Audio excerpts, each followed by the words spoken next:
Okay, Toyota Innova, tumirik daw to, no? Yan, pinatowing dito sa atin. Okay, bigla na lang daw namatayan si sir. So, i-check natin muna dito yung mga basic. Okay, mga belt. Baka naputulan siya ng belt. Okay naman. Yung mga langis, okay naman. Fuel filter. So, battery. Ito tayo. Checkin natin yung battery. Ayan. Okay. Ayan, 11.9. Pag ganyan ng voltage, kayang-kayang magpaandar ng ano yan, ng makina. Okay? So ito kakabit natin yung positive tsaka negative, then paanda rin natin. Checkin natin to. Okay? So wala naman tayong nakita sa fuel system, okay naman. So basic muna kayo lagi, no? Huwag muna kayong tatalon. Huwag muna kayo pupunta sa glow plug, injector, ano? So ito positive, kakabit muna natin. Yan. So gamit natin dyan is number 10, no? Importante, maigpitan niya ng maayos bago natin pandarin. Okay? So, nandyan si customer para panoorin tayo sa ginagawa natin.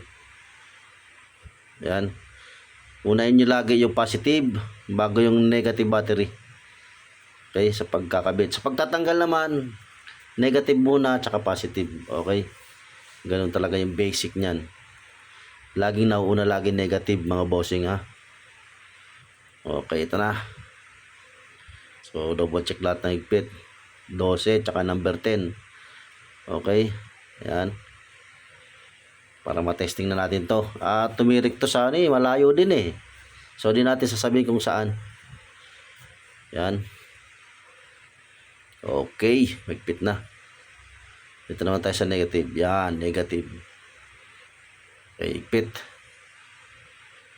Ayan. Importante, may higpit lagi yan. Minsan, nakakaligtaan. Maluwag pala, no? Ayan. Papanda rin na natin to. All goods naman lahat. Malangis, walang tagas, belt meron, voltage, no? Okay naman.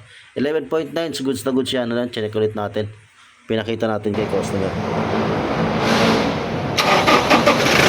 Ayan, umandar na siya guys. Umandar na, no?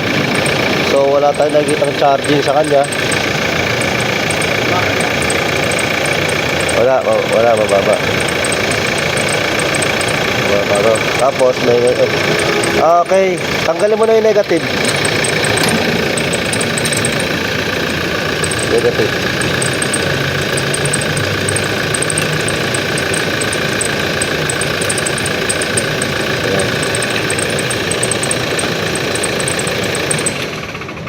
Okay guys, as you can see mga boss, ayan, namatay yung makina, no?